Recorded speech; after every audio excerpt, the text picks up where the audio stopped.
Bien, estimados alumnos, sean todos absolutamente bienvenidos a la primera semana del curso de Sistemas de Control para la Automatización. ¿Sí? En esta primera semana vamos a estudiar los sistemas en general, sus características, las definiciones fundamentales, vamos a estudiar el concepto de linealidad, vamos a estudiar las funciones singulares, que se aplican mucho en teoría y control, y vamos a estudiar modelado de sistemas físicos. Vamos a aprender a modelar sistemas físicos a través de ecuaciones diferenciales y vamos también a aprender a darle un tratamiento a aquellos sistemas que no cumplen con el principio de linealidad, los sistemas no lineales, que están descritos por ecuaciones diferenciales no lineales, que podemos linearizar para estudiar en un punto de operación. ¿Okay? Vamos a entrar en materia. Sistemas de control para la automatización, semana 1. Bien, vamos a ver una introducción a los sistemas lineales en esta semana.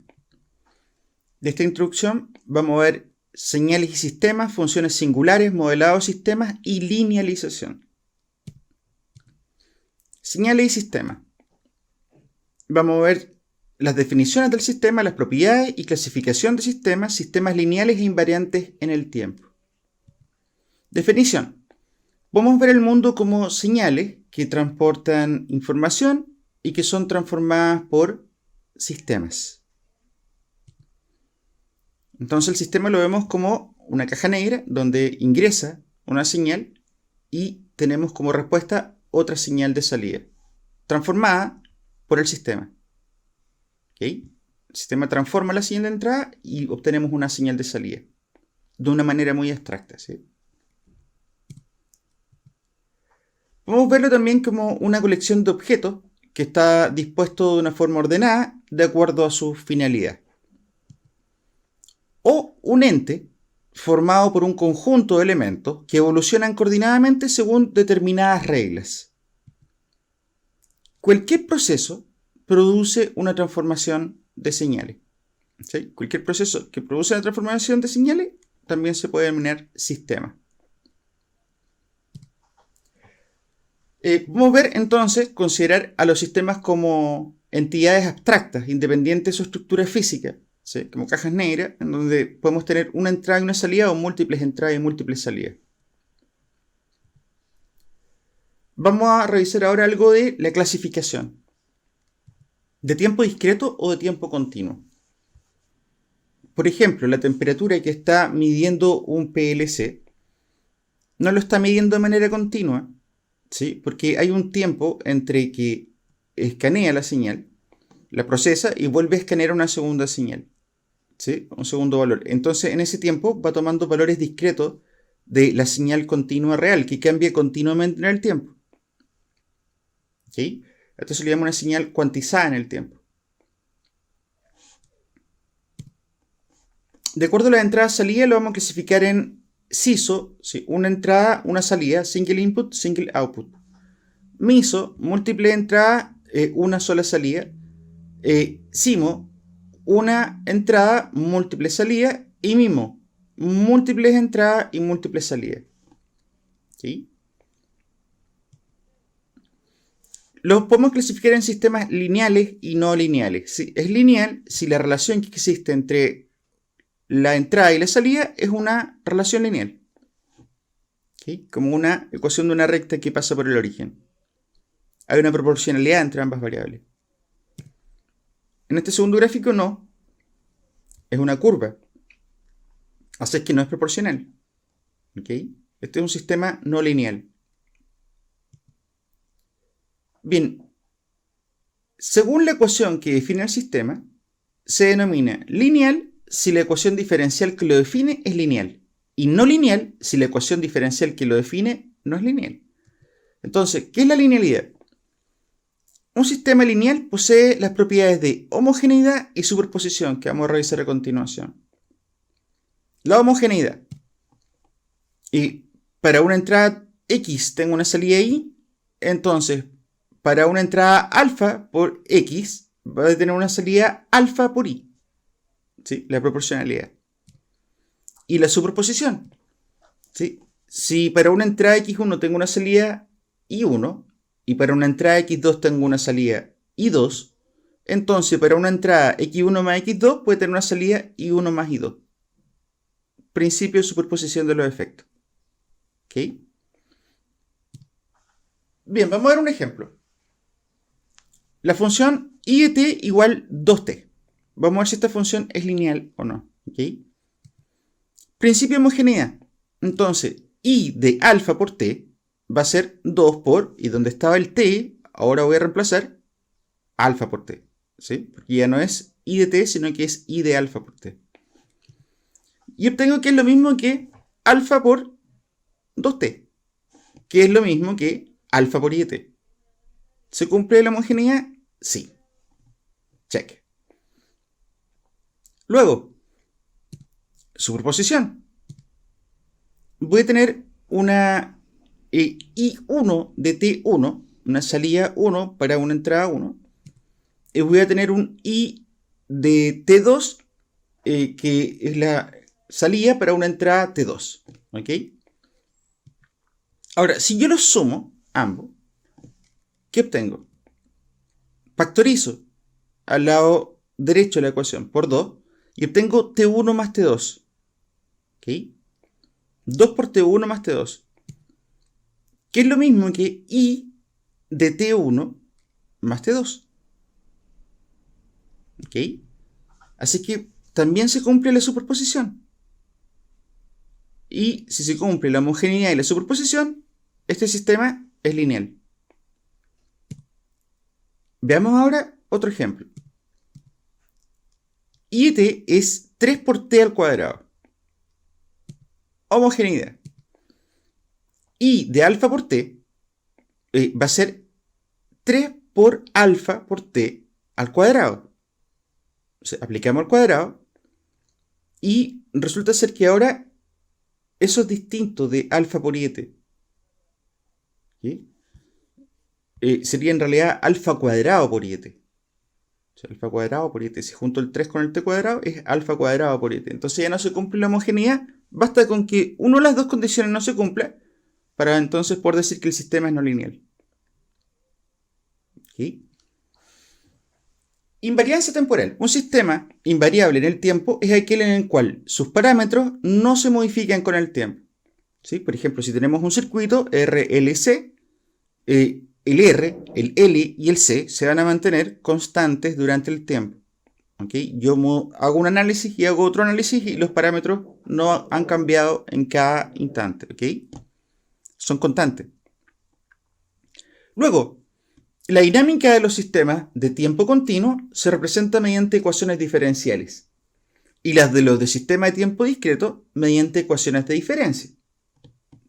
Cuando estas son lineales, las ecuaciones diferenciales son lineales y de coeficientes constantes, el sistema se denomina lineal e invariante en el tiempo, ¿sí? O sistemas LTI.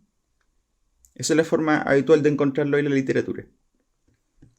Estos sistemas representan una amplia variedad de fenómenos físicos, o sea, con ecuaciones lineales e invariantes en el tiempo se puede modelar muchísimos sistemas físicos, como vamos a ver más adelante. Sistemas determinísticos y no determinísticos.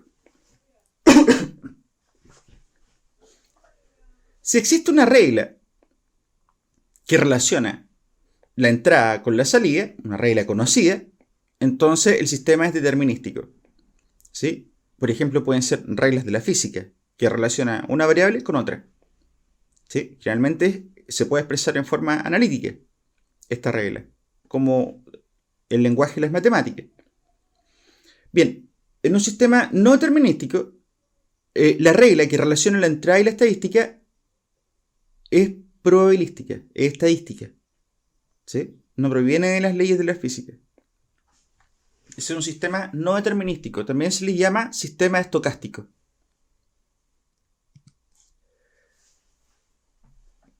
De acuerdo a la causalidad, los podemos clasificar en sistemas anticipativos y no anticipativos. Un sistema es causal si la salida en cualquier instante depende únicamente de los valores presentes y pasados de la entrada y pasados de la salida. ¿Ok? Ahora, se suele llamar no anticipativo, ya que la salida del sistema no se anticipa considerando valores futuros de la entrada. ¿Okay? Ese es un sistema no anticipativo. Depende del valor presente de la entrada, de los valores pasados de la entrada y de los valores pasados de la salida. ¿Sí? Pero no de los valores futuros de la entrada. O de la salida, perdón. Aquí tenemos un ejemplo de un sistema causal. Y de n es 3 por x de n, ¿sí? El valor actual de n, menos 4 por x de n menos 2. O sea, el valor que tenía x cuando n valía 2 unidades menos que ahora. ¿Sí? Es un valor pasado de la entrada, el valor actual de la entrada, y tenemos la salida. Aquí tenemos un ejemplo de un sistema no causal. La salida depende del valor actual de la entrada y de un valor, el del valor siguiente en el futuro de la entrada. Es un sistema no causal. ¿Sí? Bien, por causalidad pueden ser causales y no causales. Un sistema es causal si existe una relación de causalidad entre la salida y la entrada del sistema. Más explícitamente, entre la salida y los valores futuros de la entrada. ¿Ok?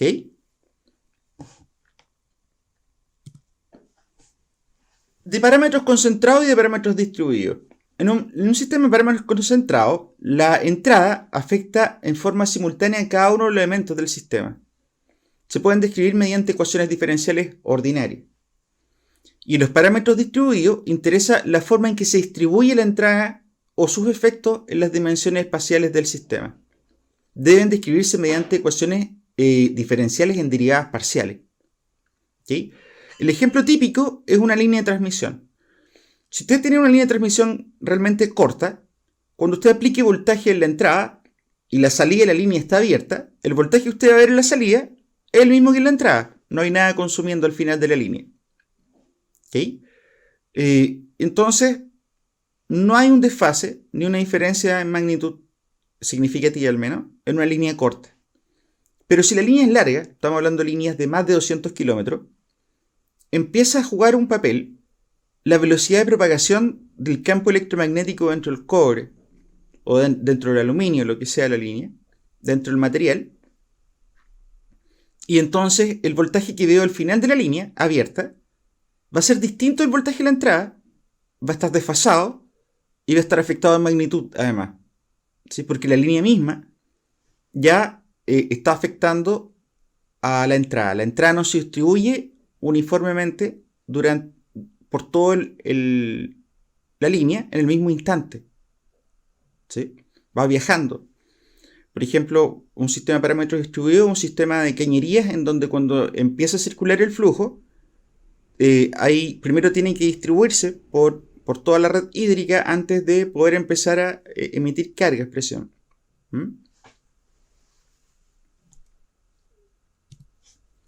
Estabilidad. Si la entrada a un sistema estable es acotada, entonces la salida también debería ser acotada, no diverge. ¿Sí? Por ejemplo, si yo hago una fuerza pequeñita sobre esta bola, la bola va a subir, va a oscilar y va a volver al centro. ¿Okay? Ese es un sistema estable. Condicionalmente estable en este caso. ¿Sí? Ya voy a explicar por qué. Pero aquí yo aplico una fuerza pequeñita sobre la bola y lo que ocurre es que la salida comienza a crecer, la salida es la altura, comienza a crecer, a crecer, a crecer, a crecer negativamente de forma indefinida. ¿Okay? Es un sistema inestable. Ahora, acá es condicionalmente estable porque si yo aplico una fuerza suficientemente grande, va a llegar un momento en donde va a entrar en una inestabilidad también. Eso es cuando para una entrada acotada, la salida no es acotada, crece indefinidamente. O diverge. Funciones singulares. Bien, vamos a ver la primera función singular, el escalón unitario. Sea f de t una función real de una variable real t, definida como una función por tramo. ¿Sí? Si t es menor que 0, vale 0. Si t es mayor que 0, vale 1. Pero en 0 no está definida. ¿Okay? Es una función discontinua. Esta función se conoce como función escalón unitario. y se representa gráficamente de esta forma. ¿Sí? Antes de 0 vale 0 y después de 0 vale 1. ¿Okay? La función escalón unitaria no está definida en t igual 0, donde cambia abruptamente de 0 a 1. Se dice entonces que en t igual 0, o sea, t igual 0 es un punto singular de la función y que la función tiene una singularidad en t igual 0, ¿sí? Una función discontinua. Si ocurre un cambio en t igual t sub 0, o sea, el cambio de 0 a 1 no ocurre justo en t igual 0, sino que ocurre en un instante t sub 0, donde t sub 0 es mayor que 0, en lugar de t igual 0, la función escalón unitario se vuelve así. ¿Ok? Si t es menor que t sub 0, vale 0. Y si t es mayor que t sub 0, vale 1. ¿Sí? Y se escribe como una función desfasada en un valor t sub 0. Mu de t menos t sub 0. ¿Sí? Y aquí está t sub 0 donde ocurre el cambio. Ahora uno podría preguntarse por qué aquí aparece positivo t sub 0 y aquí aparece negativo. Bien, porque si yo igualo a 0 el argumento, el menos t sub 0 pasa al otro lado y queda t igual t sub 0. O sea, ¿en qué instante cambia? En el instante t igual t sub 0, positivo. ¿Ok? Entonces, cuando tenemos un desfase, como este negativo, significa que acá, en el valor positivo, está partiendo el escalón. Antes de ese valor vale 0. Ahí está. Si igualamos t menos t sub 0 a 0 y despejamos t, el instante de cambio es t sub 0. Si ocurre en cambio en menos t sub 0, donde t sub 0 positivo es mayor que 0, entonces la función se escribe así. Para t menor que menos t sub 0 vale 0 y para t mayor que menos t sub 0 vale 1. Observe que ahora el desfase es positivo, ¿okay? Pero la función parte antes, en menos t sub 0. ¿Sí? Por el mismo argumento que arriba, igualamos a 0 el argumento y me queda que en t igual menos t sub 0 es cuando ocurre el cambio. ¿Okay?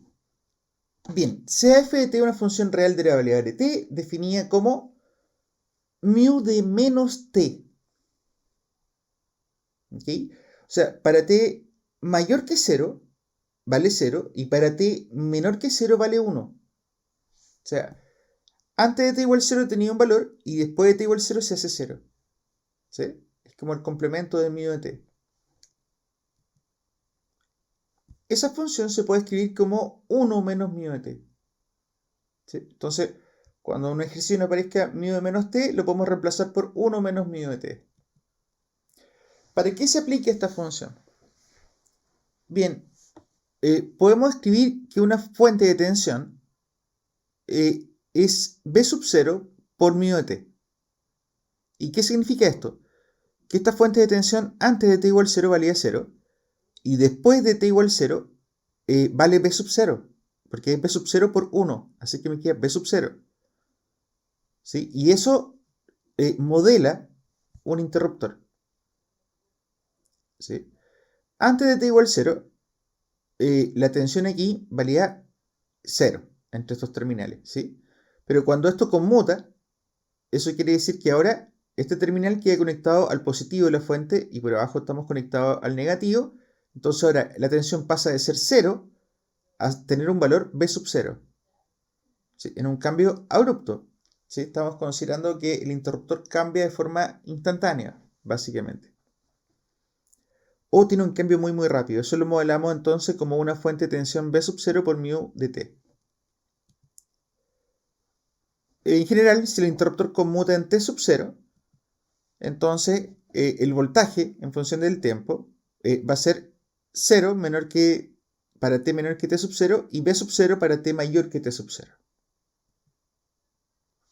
O analíticamente lo podemos escribir como b sub 0 por mu de t menos t sub 0. ¿Ok? Para un interruptor que conmuta en t sub 0. La función impulso. La función de impulso unitario, gamma de t, es 0 en todo instante excepto en t igual 0, donde está indefinida además. ¿sí? O sea, es 0 para t menor que 0 y es 0 para t mayor que 0. Pero en t igual 0 está indefinida. ¿Okay? Y resulta ser que la función impulso es la derivada de la función escalón. ¿Okay? Ahora, ustedes recordarán del cálculo que una función discontinua no tiene derivada. ¿Sí? Pero estas funciones son singulares porque son discontinuas y tienen derivada. ¿Okay? Y la derivada es otra función discontinua. Se representa así, donde este 1 viene a representar el área del impulso. ¿Okay? La derivada de la función escalar unitario, μ de t, es la función impulso unitario, delta de t. El impulso unitario puede considerarse como un choque aplicado o resultante. Es posible visualizarlo como un pulso de muy corta duración de área unitaria. Esto se expresa como la integral entre t igual 0 menos y t igual 0 más de delta de t por dt es 1. O sea, el área que está encerrada aquí es 1. ¿Okay? Bien, un ejemplo. Expresar matemáticamente la función mostrada en la figura. ¿Okay? Tenemos tres impulsos. Aquí hay uno, aquí hay otro y aquí hay otro. Y me dan la función de cada impulso. ¿Sí? Entonces, matemáticamente eso sería la suma de todos los impulsos presentes en este plano. ¿Okay? La propiedad de muestreo. ¿Sí? Cuando una función se integra multiplicada por la función impulso, se obtiene el valor de la función donde el impulso ocurre. O sea, en t igual t sub 0. O sea, si nosotros integramos cualquier función en el tiempo entre dos límites a y b, multiplicada por la función impulso desfasada en t sub 0, el resultado es la función evaluada en t sub 0. ¿Okay? ¿Y eso por qué? Porque antes de t sub 0, el impulso vale 0. Y después de t sub 0, el impulso vale 0. O sea, solo tiene valor en t sub 0. Por eso en ese instante es el único instante en donde podemos evaluar la función, en t sub 0. ¿Okay? Ejemplo. Coseno de omega t, ¿sí? Por delta t, eso significa, evaluamos el coseno de omega t en t igual t sub 0, pero aquí t sub 0 vale 0, no tiene fase, ¿sí? Así que sería coseno de omega por 0, y coseno de 0 es 1. ¿Okay? Bien, la función rampa unitaria. La función rampa unitaria es 0 para los valores negativos de t, y tiene una pendiente unitaria para los valores positivos de t. ¿Sí? Aquí está la definición. La función se llama r de t. Para t menor que 0 vale 0. Y para t mayor o igual que 0 vale t. Una recta. De esa forma. Es una recta que comienza aquí en t igual 0. Ahí comienza. Dependiente unitaria. La derivada de la función rampa unitaria es la función escalón unitario. ¿Sí? De esa forma, la integral del escalón entre menos infinito y t es la rampa, que puede escribirse como t por μ de t. ¿Okay? La función rampa se puede escribir entonces como t por μ de t. De forma similar a como ocurre con las funciones escalón unitario e impulso unitario, una función rampa unitaria puede retardarse o adelantarse como se muestra en la figura. ¿Sí? Ahí tenemos una función rampa retardada en un valor t sub 0. Se escribe r de t menos t sub 0. Y abajo tenemos, pero aplicando la propiedad que vimos antes, r de t se puede escribir como t menos t sub 0 por μ de t menos t sub 0. Y por otro lado, tenemos la rampa adelantada, ¿sí? Donde es t más t sub 0, parte antes. ¿Okay? Y también se puede escribir como t más t sub 0 por μ de t más t sub 0. Bien, la derivada de la rampa es el escalón y la derivada del escalón es el impulso. ¿Sí? La derivada de la rampa es el escalón y la derivada del escalón es el impulso. O por integración, la integral del escalón es la rampa y la integral del impulso es el escalón. ¿Ok? O el escalón es la integral del impulso y la rampa es la integral del escalón.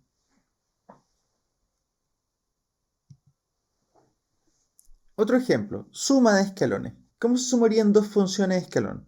Es que tengo una función escalón que parte en t igual 2 y tiene una amplitud 10. ¿Okay? Y la voy a sumar con otro escalón que parte en t igual 5 y tiene una amplitud menos 10. ¿Okay?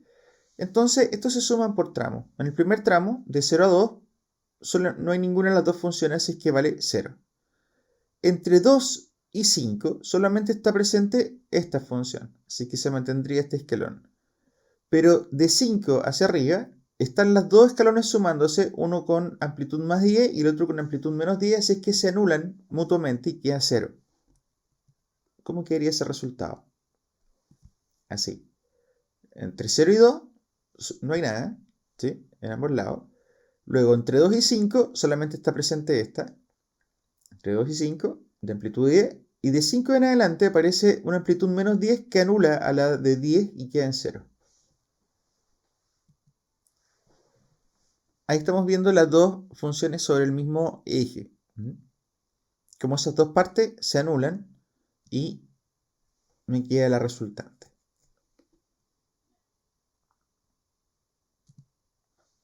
Se escribiría que esta función gráfica que vemos acá sería 10 mu de t menos 2 menos 10 mu de t menos 5.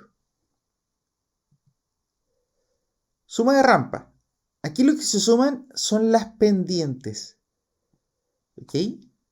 Entonces, parto con una rampa entre 0 y 2 de pendiente 5, ¿sí? 10 partido por 2 es 5.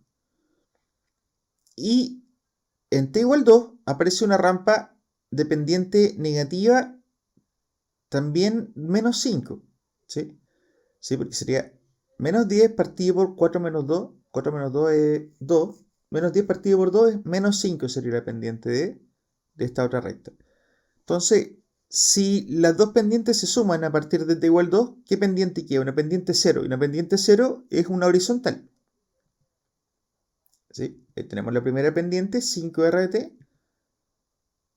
Y ahí tenemos la segunda pendiente, menos 5r de t menos 2. Y este sería el resultado, ¿sí? Entre 0 y 2 está presente la primera rampa, pero de ahí en adelante ambas pendientes se unen y me queda una recta de pendiente 0, o sea, una recta horizontal, que sigue viajando hasta el infinito.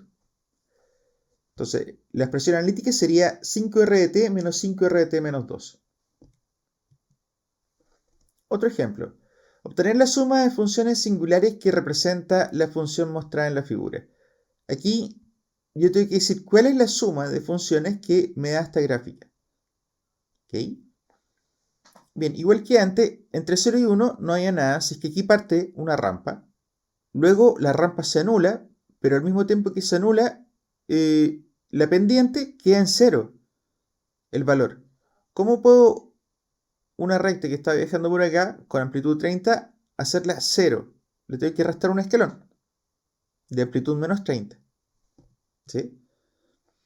La función se inicia entonces retardada en 1 segundo. Mantiene su pendiente y luego se anula. En el rango entre 1 y 3 segundos la función se puede representar por una rampa cuya pendiente es 15. ¿Sí? Es decir, 15 RT menos 1. ¿Sí? La primera función. Para el rango t mayor que 3 segundos la función se anula completamente. Así es que debemos restarle una pendiente igual pero negativa para transformarla en un escalón a partir de t igual t mayor que 3. ¿Sí? Le restamos una pendiente igual y negativa a partir de t igual 3. Luego se debe sustraer una función escalón de valor negativo de la misma amplitud alcanzada por la rampa en t igual 3 segundos. Para anular completamente la señal, ¿sí? La amplitud que alcanzamos allá fue 30. Entonces tenemos que restar menos 30, mu de t menos 3, para que nos quede esta expresión, o sea, esta gráfica. Aquí me dicen obtener la suma de funciones singulares que representa la función mostrada en la figura. ¿Okay? Es muy parecido al ejercicio anterior. Sería una rampa que parte en t igual 0. Luego en t igual 2, otra rampa idéntica pero dependiente negativa, una rampa retardada. Y me da esta expresión. O sea, este gráfico.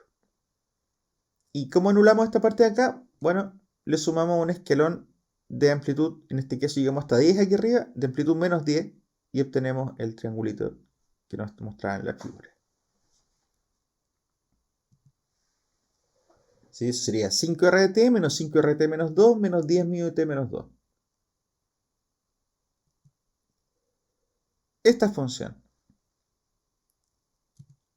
Bien, se observa que en el rango entre 0 y 2 segundos, la función corresponde a un escalón de amplitud 20.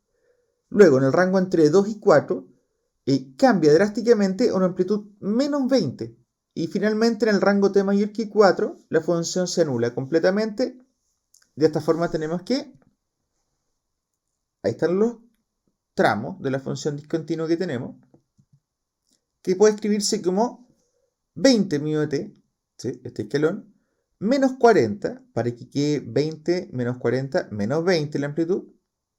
Y luego para que se anule le sumamos otros 20 en t igual 4.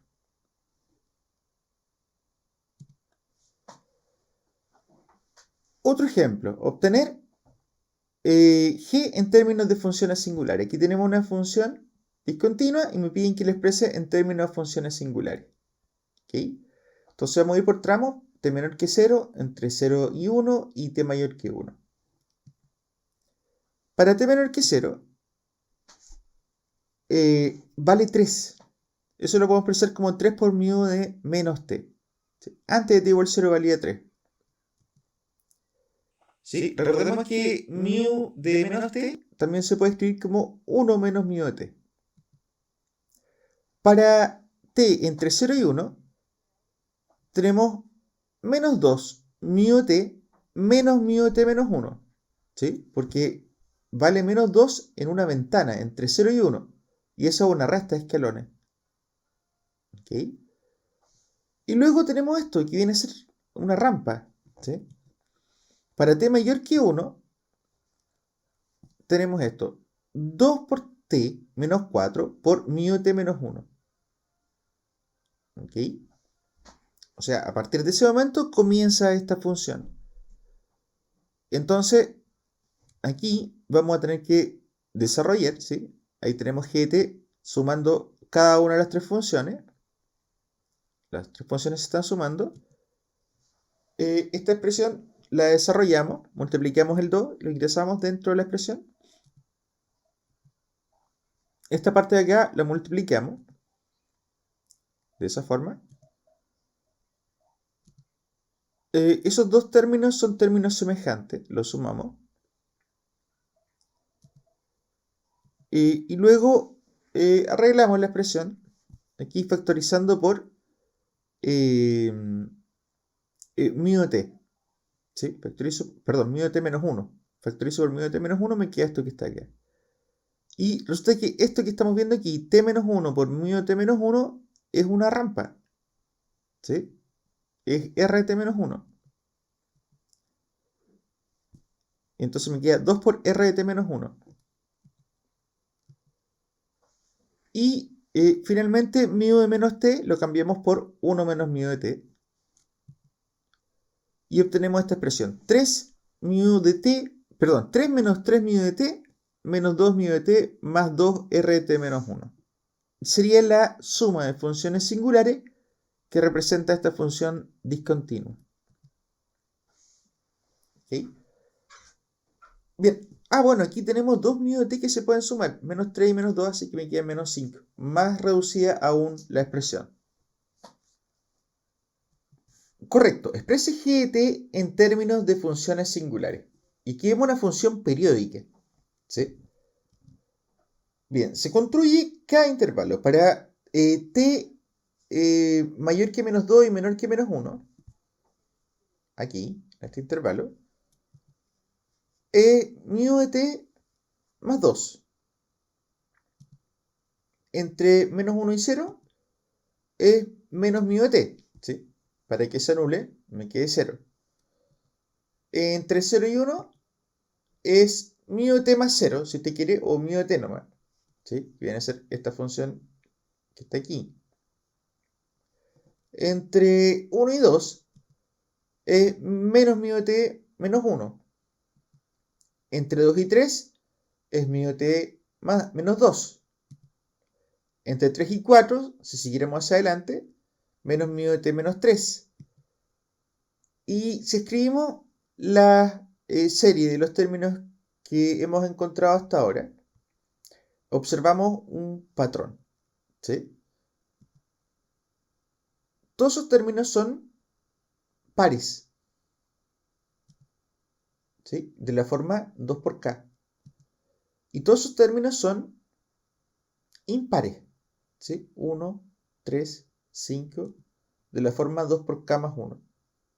Entonces, podemos expresar todo esto como la sumatoria, desde k igual menos infinito hasta k igual más infinito, ¿sí? Porque viene del menos infinito y se va hasta el más infinito, de mu de t menos 2 por k menos mu de t menos 2 por k más 1. ¿Sí? Entonces, en cada uno de estos paréntesis está repitiendo este mismo patrón. ¿Sí?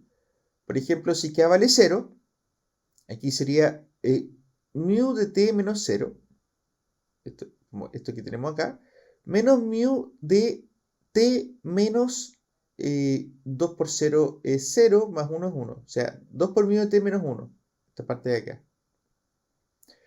Si k vale 1, sería mu de t menos 2, mu de t menos 2, y esta parte de acá, menos mu de t menos 2 por 1 es 2, más 1 es 3. O sea, mu de t menos 3, o sea, esta parte de acá. Y así, para cada valor de k obtenemos un par de escalones sumándose, con k perteneciente a los z. Modelado sistemas físicos. Bien, vamos a clasificar los modelos en modelos de sistemas eléctricos, sistemas mecánicos, traslacionales y rotacionales, sistemas de fluido, sistemas térmicos y sistemas híbridos. ¿Sí? Son sistemas multifísica, como los sistemas electromecánicos, los sistemas termoeléctricos, etc. Vamos a partir viendo los elementos fundamentales de los sistemas eléctricos. La bobina, que generalmente se fabrica como un núcleo de hierro con cobre enrollado sobre el núcleo de hierro dando muchas vueltas. ¿Sí? Tenemos una determinada sección transversal del núcleo de hierro, tenemos un número de vueltas y un largo del núcleo de hierro. ¿Okay?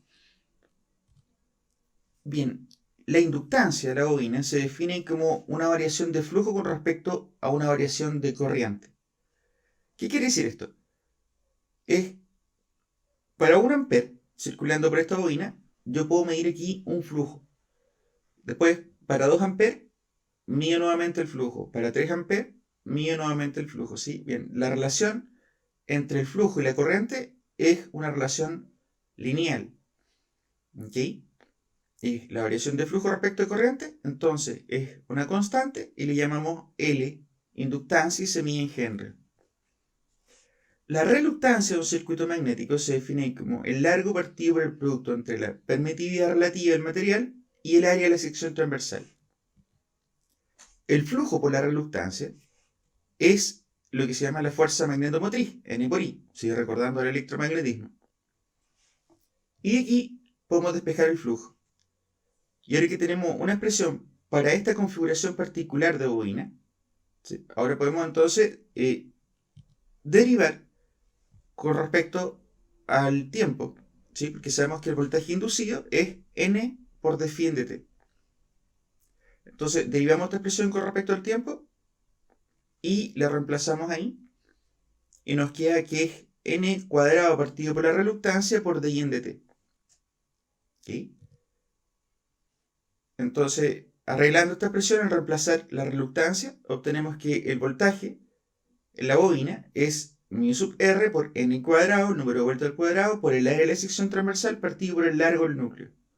¿Sí? Por dI en dt, por la variación de la corriente con respecto al tiempo. Entonces vemos que el voltaje de una bobina no es proporcional a la corriente, es proporcional a los cambios en el tiempo de la corriente. ¿Sí? Es proporcional a la derivada de la corriente. Y de aquí podemos ver que L por dI, al despejar acá, es igual a dφ. Entonces, al comparar, L por dI en dt, L vendría a ser toda esta expresión. ¿Ok? Esta parte de aquí, L, vendría a ser toda esta expresión para esta configuración de bobina particular. ¿Ok? Entonces, para una bobina solenoide como esta, L va a ser mu sub r por n cuadrado por A partido por L. ¿Ok?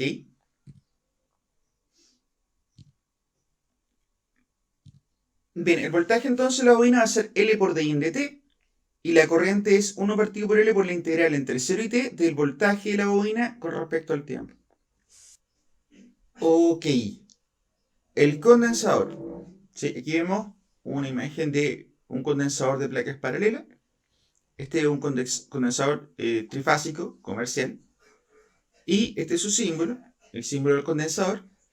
Y la capacitancia del condensador se define como la variación de carga con respecto al voltaje. O sea, yo aplico 1 volt acá y mido cuánta carga hay. Luego aplico 2 volt y mido cuánta carga hay. Bien, la división entre la carga y el voltaje que estoy aplicando es una constante que le llamamos capacitancia y se mide en faradio. ¿Okay? El campo eléctrico es el voltaje partido por la distancia en esta configuración. Por otro lado, sabemos que el campo eléctrico también es la densidad de carga partido por la permitividad del campo eléctrico relativo. ¿Sí? Luego igualamos ambas expresiones y sabemos que la densidad de carga en esta configuración va a ser la carga partido por el área del condensador de placas paralelas. Reemplazamos y despejamos la carga. ¿Qué hacemos ahora? Derivamos con respecto a P. ¿Sí? Y obtenemos dQ en dB. Y si comparamos dQ en dB con dQ en dB, entonces tenemos una expresión analítica para la capacitancia de un condensador de placas paralelas. ¿Okay? O sea, a partir de la configuración podemos llegar a una expresión para esta constante que va a ser en este caso la permitividad relativa del dieléctrico por el área del condensador de placas paralelas partido por la distancia o el espesor, si usted quiere, del dieléctrico, del aislante. Bien, de comparar estas dos expresiones, ¿sí? Lo que estoy haciendo es aquí simplemente pasar el dB multiplicando hacia arriba. Puedo derivar con respecto al tiempo a ambos lados, ¿sí? Dividir por dt a ambos lados, y obtengo que la corriente en el condensador es C por dB en dt. ¿Sí? Entonces aquí la relación entre la corriente y el voltaje también implica una derivada, no es una relación proporcional como un resistor. Ahí sí, entonces el voltaje va a ser 1 partido por C por la integral entre 0 y el tiempo de la corriente en el condensador. Para un resistor, tenemos un resistor cilíndrico. La resistencia se define como voltaje partido por corriente.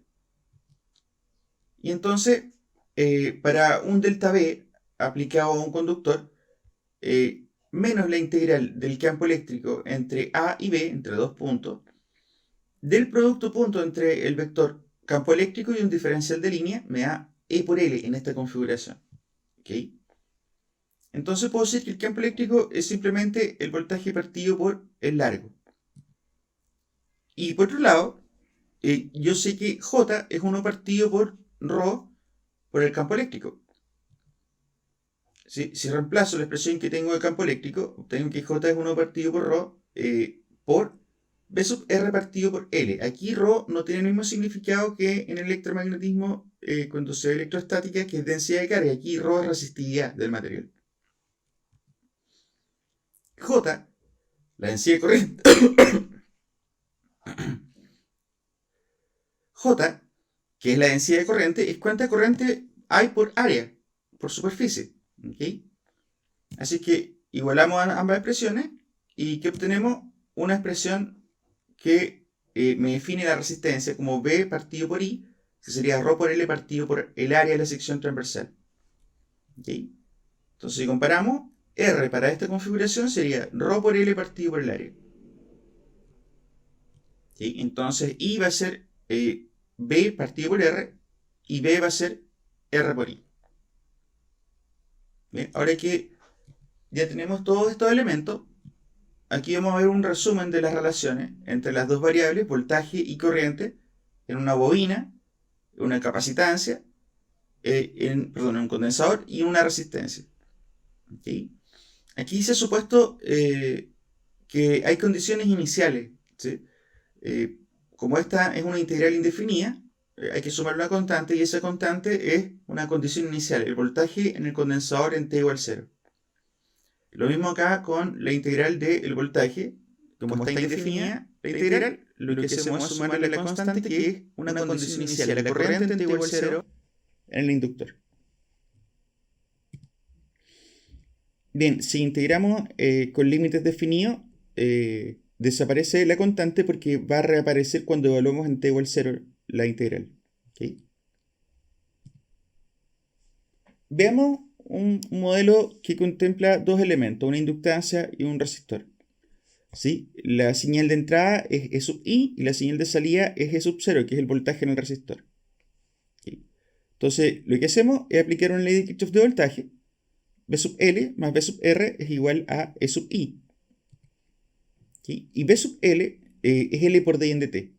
Y B sub R es R por I. Así es que reemplazamos. I es la misma corriente porque los dos elementos están en serie. Y obtenemos una ecuación diferencial de primer orden. Con coeficientes constantes. L es constante y R es constante. ¿Okay? Y E sub I es una función de entrada. Aquí, en este caso, la variable de entrada en la ecuación diferencial vendría a ser la corriente. El voltaje sub I y la variable de salida vendría a ser la corriente. ¿Sí?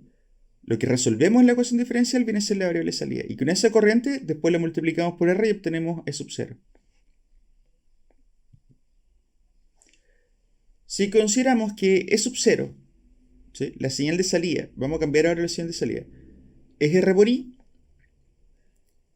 y tenemos entonces que dI en dt sería 1 partido por R por dE sub 0 en dt. Podemos reemplazar aquí donde dice dI en dt, vamos a reemplazar 1 partido por R por dE sub 0 en dt. ¿Sí? Y donde dice R por I, podemos reemplazar simplemente E sub 0. ¿Okay? Y me queda ahora una ecuación diferencial de primer orden, pero ahora la variable de salida es E sub 0. ¿Okay? Si consideramos que L por D en dt es E sub L, el voltaje de la bobina, y que I es 1 partido por L por la integral del voltaje de la bobina, entonces podemos analizar este caso. Cuando tenemos ahora el voltaje en la bobina como voltaje de salida. ¿Okay? Aquí es la misma ley de Kirchhoff de voltaje. Entonces, E sub L, ¿sí? Que el voltaje de salida, más R partido por L, por la integral de E sub L. Esto es R por I en realidad, porque I es todo esto. ¿Sí? Es R por I. Obtenemos una ecuación diferencial. Ahí está ordenada al derivar, porque aquí está como ecuación integral. Derivamos, me queda d en dt. La derivada y la integral se anulan. Y d en dt. Aquí entonces la variable de entrada es E sub I, pero fíjese que lo que está tomando la ecuación diferencial es la derivada de la variable de entrada, de la función, la señal de entrada, la derivada. ¿Okay? Y la señal de salida viene a ser E sub L,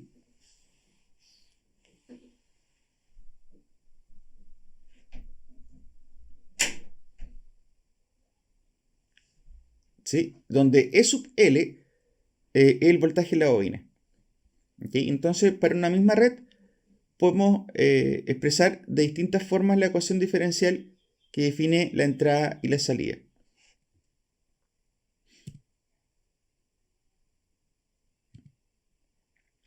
Consideremos ahora un circuito RLC serie.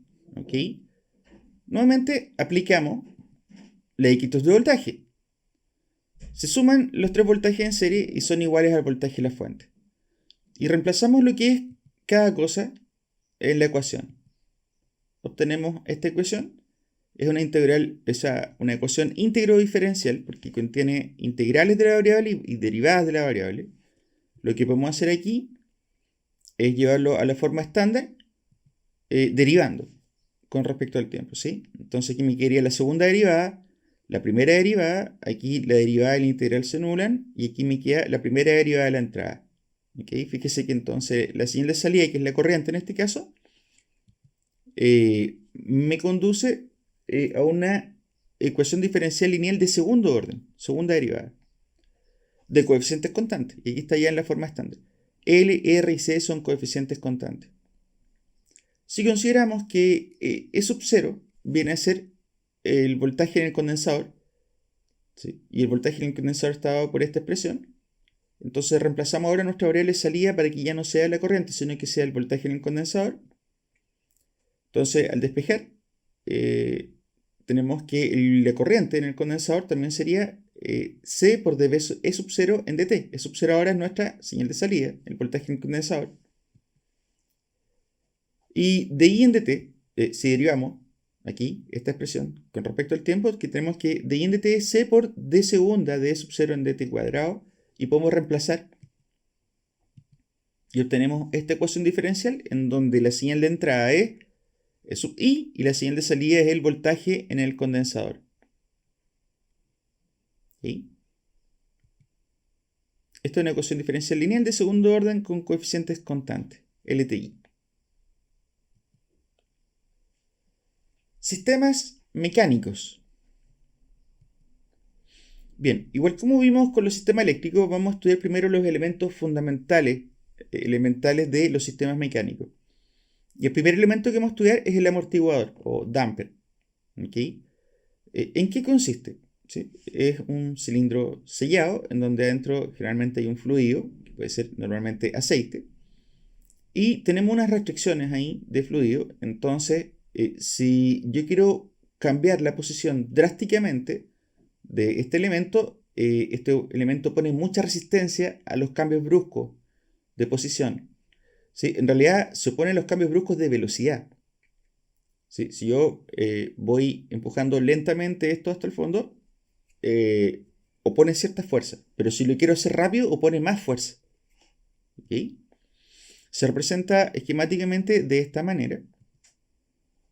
Y la relación que hay entre la fuerza y la velocidad está dada por una constante, B. ¿Okay? En algunos textos también lo pueden encontrar como la constante C. ¿Sí? Va a depender un poco del autor. Bueno, y que lo que es B1 es la velocidad, o sea, la primera derivada de la posición con respecto al tiempo. ¿Okay? Entonces, la fuerza que opone un amortiguador es proporcional a la velocidad. Ahora, si es que no está anclado en un extremo, nuestro amortiguador está libre en ambos extremos pueden tener velocidades y posiciones distintas, ¿sí? Dentro de los rangos de movimiento, por supuesto, del amortiguador.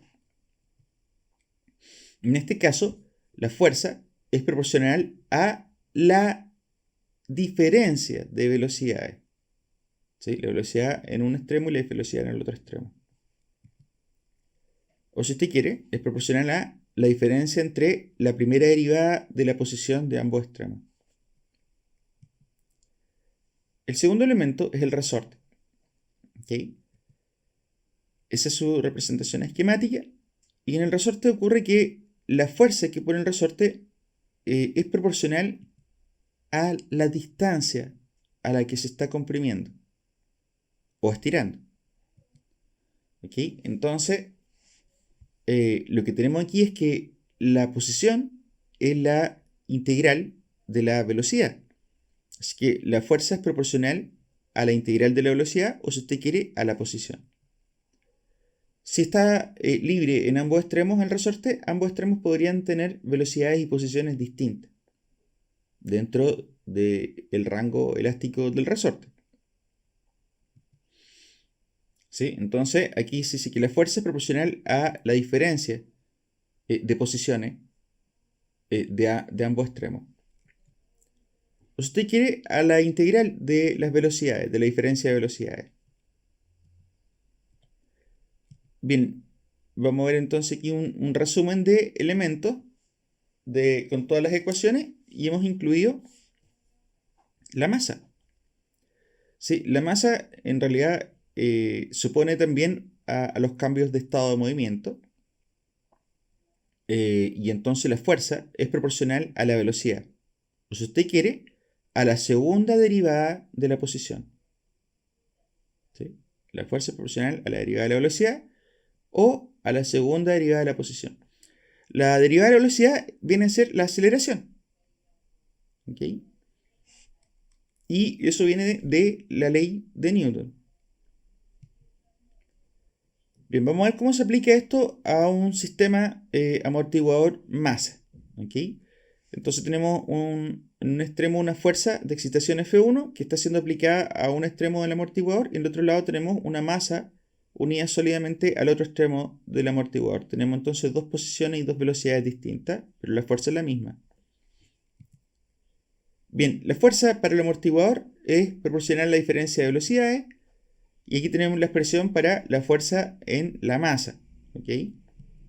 Si derivamos la fuerza con respecto al tiempo para el amortiguador, obtenemos esta expresión, y nos damos cuenta que aquí está dv2 en dt, y podemos entonces reemplazar, despejar dv2 en dt acá y reemplazar la expresión equivalente en la segunda ecuación, y obtenemos una ecuación diferencial donde la variable de salida es la velocidad v1 y la variable de entrada es f1. Entonces esta ecuación diferencial implica a la entrada y a la primera derivada de la entrada, ¿okay? Que es la fuerza de excitación. ¿Qué pasa si el amortiguador está anclado en uno de sus extremos?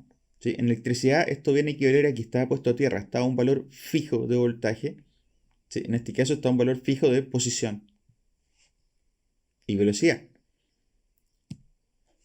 Bien, en este caso la fuerza 2 va a ser igual a B por V1, ¿sí? Es proporcional a la velocidad 1, que viene a ser esta.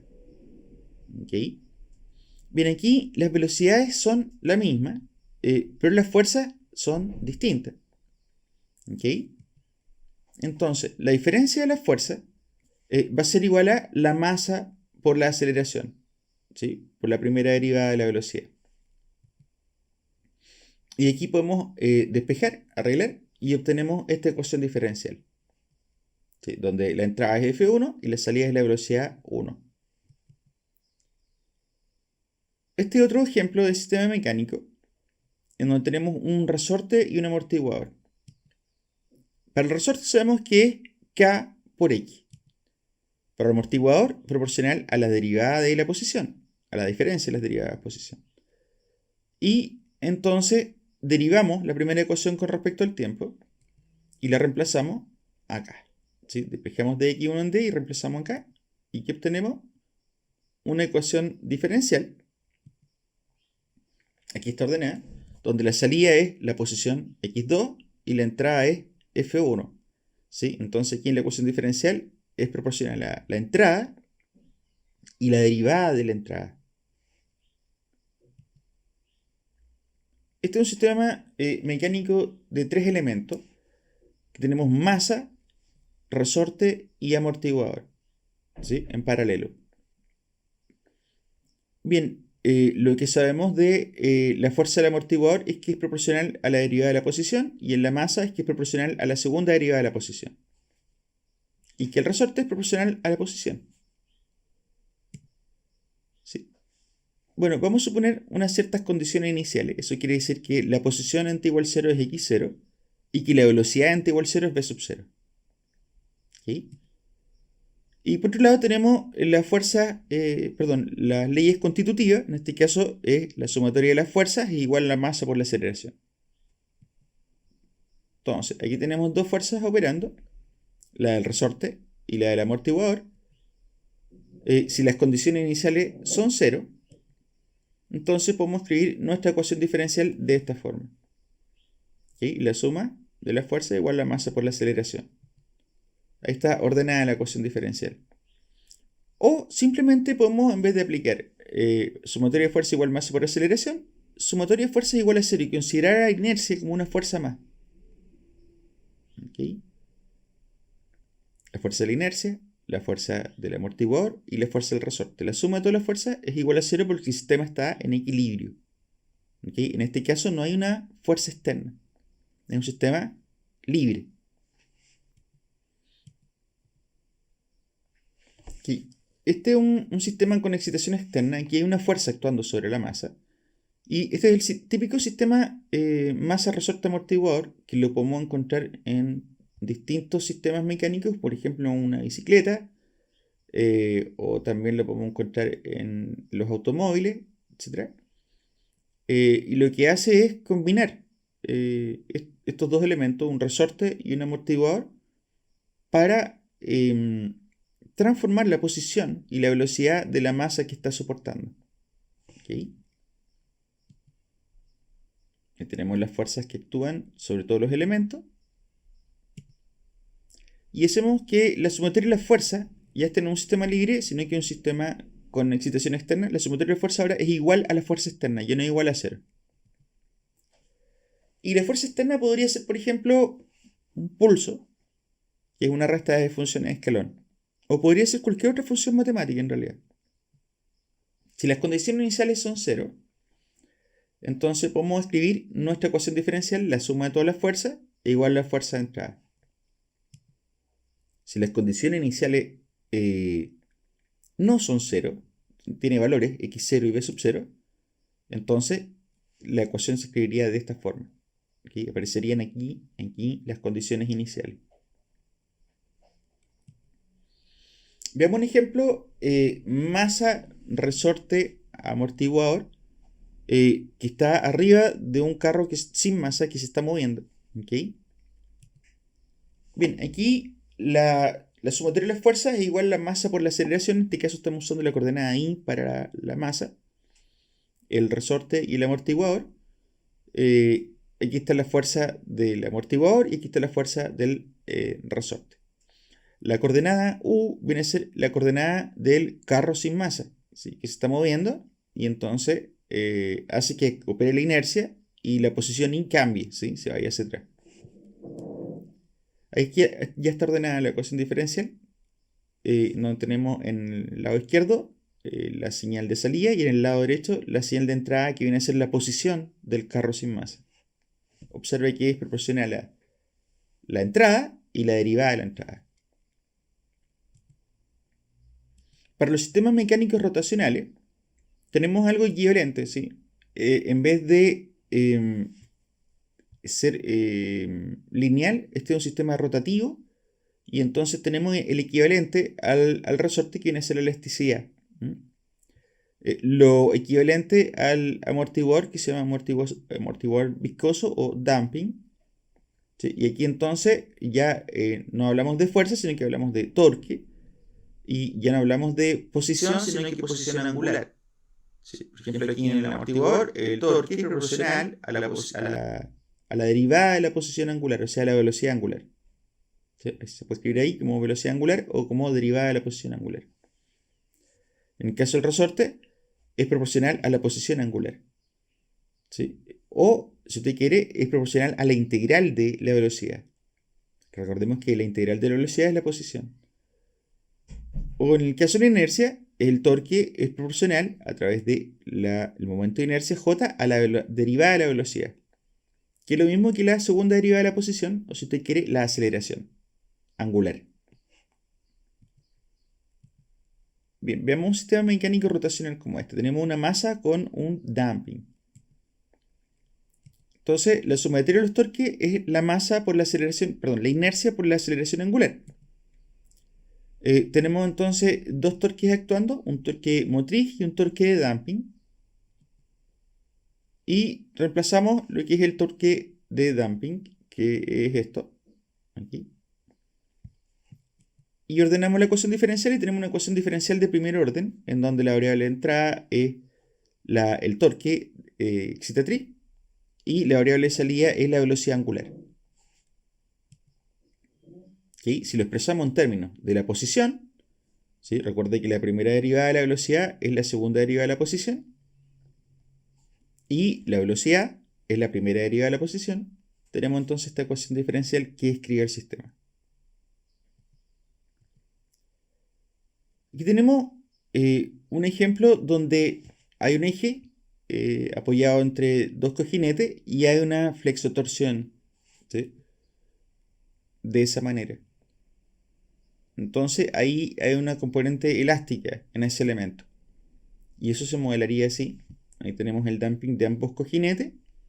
Y la K viene a ser la elasticidad de este eje, ¿sí? Que está dividido en dos inercias. Bien, los torques en J1, debido a J1, son los que se muestran acá, ¿sí? Y por otro lado tenemos los torques en J1, pero debido a J2, ¿sí? Que son los que se muestran acá. Y si sumamos ambos efectos, ahí tenemos entonces la sumatoria de todos los torques que están operando en el sistema. Si lo escribimos como ecuación diferencial, ¿sí? Tendríamos J1 por la segunda derivada de la posición, más D1 por la primera derivada de la posición, más K por la posición, menos K por θ2, ¿sí? Donde θ2 viene a ser la posición angular del momento de inercia J2, igual al torque de excitación, ¿sí?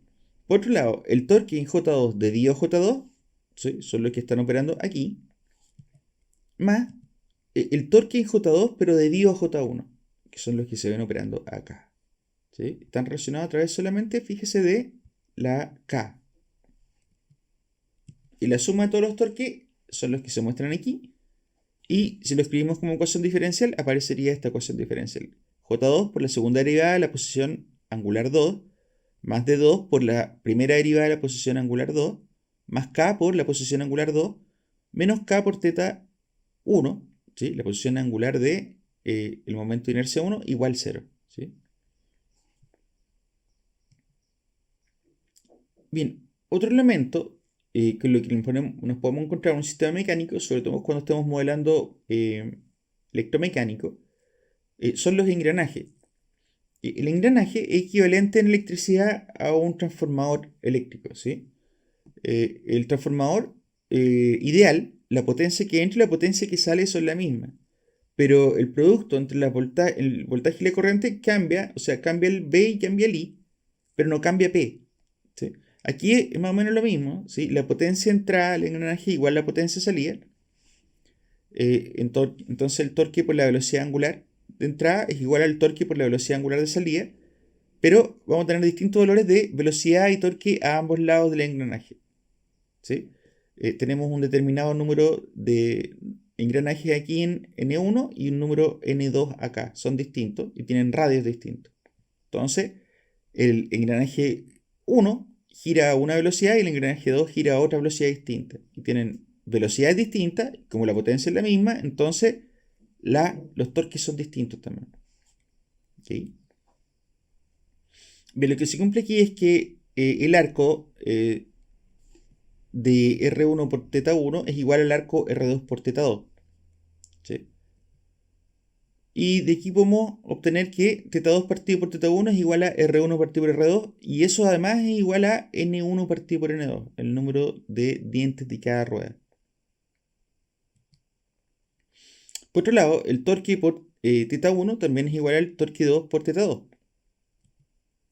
¿Sí? Y aquí se obtiene que torque 2 partido por torque 1 es igual a θ1 partido por θ2 igual a N2 partido por N1. Bien, aquí tenemos un sistema de masa resorte amortiguador a través de una rueda de engranaje N1N2. Entonces aplicamos un torque T1 y obtenemos una velocidad θ2. ¿Okay? A través de una rueda de engranaje ideal, sin pérdida.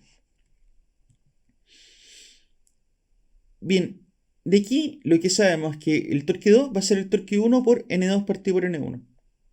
¿Ok? Y entonces vamos a tener que el torque 1 por N2 partido por N1 va a ser igual al torque 2. Podemos reemplazarlo aquí en vez de torque 2, sino que torque 1 por N2 partido por N1. Escribimos nuestra ecuación diferencial. Ahí está. Fíjese que en lugar de ser torque 2 es torque 1 por N2 partido por N1. Y por otro lado, θ2 lo podemos expresar como θ1 por N1 partido por N2. Bien, si reemplazamos en esta ecuación diferencial y arreglamos, factorizamos por N1 partido por N2, obtenemos esta expresión que está acá. ¿Sí? O sea, donde estaba θ2, en vez de escribir θ2, escribo θ1 por N1 partido por N2 y luego factorizo por N1 partido por N2. Y fíjese que al otro lado no tengo N1 partido por N2, tengo N2 partido por N1. Entonces, si yo quiero despejar T1, tengo que multiplicar por N1 partido por N2. Y me queda que todas las masas, la inercia, el damping y el resorte, ahora están referidos hacia el primario de la rueda de engranaje. ¿Sí? Están en función de θ1, pero quedan multiplicadas por una constante de transformación N1 partido por N2 al cuadrado. Esto es equivalente cuando uno pasa una impedancia del lado de alta al lado de baja del transformador o viceversa. Aparece la relación de transformación al cuadrado. ¿Okay? Bien, ahí tenemos nuestro sistema, pero ahora referido al primario. ¿Sí? Ya no está la rueda de engranaje. ¿Sí? Solamente están las masas, pero el damping y el K del resorte, pero afectados por la relación de transformación al cuadrado. Si voy del secundario al primario, multiplico por N1 partido por N2 al cuadrado. Si voy del primario al secundario, multiplico por N2 partido por N1 al cuadrado. Bien, veamos un ejemplo. ¿Okay? Escribir la ecuación diferencial que relaciona θ2 con el torque de excitación T1. Bien, tenemos entonces para el sistema θ2 las siguientes relaciones. J1 por la segunda derivada de la posición 2 con respecto al tiempo, más D1 por la primera derivada de la posición con respecto al tiempo por N2 partido por N1 al cuadrado. Lo que estamos haciendo ahí es llevarlo hacia el primario. Perdón, hacia el secundario, estamos yendo hacia el secundario. Más J2, lo que ya está en el secundario, ¿sí? Que viene a ser esto. ¿Okay? Igual al torque 2. Voy a juntar los elementos de θ2 segunda, de θ2 y θ2, agrupando de esa manera. Y lo que obtenemos es la siguiente ecuación diferencial. Observe que la inercia equivalente es la inercia del secundario más la inercia del primario referida al secundario. El damping equivalente es el damping del secundario más el damping del primario referido al secundario, ¿sí? Que es la relación de transformación. ¿Okay? Y elasticidad solamente había en el secundario, que es esta parte que aparece acá. ¿Okay? Y de esa forma estamos relacionando la señal de salida θ2 con la señal de entrada torque 1. Modelado de sistemas físicos, sistemas de fluido. Algunos conceptos previos. Recordar que el caudal volumétrico se define como la derivada del volumen con respecto al tiempo. Se mide en metros cúbicos por segundo. La energía cinética de un fluido, que sería un medio de la densidad de masa por la velocidad al cuadrado, la velocidad del fluido. La energía potencial de un fluido, que sería ρ por g por h para una columna de altura, por ejemplo, un estanque. Y la energía debido a la presión, ¿sí? Que sería la energía partido por el volumen. Recordar que ρ es masa partido por unidad de volumen, eso es densidad de masa. Y m minúscula es la masa, v es la velocidad y h minúscula es la altura. ¿Okay? Vamos a revisar primero la definición de capacitancia hídrica. La capacitancia se define como el caudal dividido por la derivada de la presión en el tiempo. ¿Okay?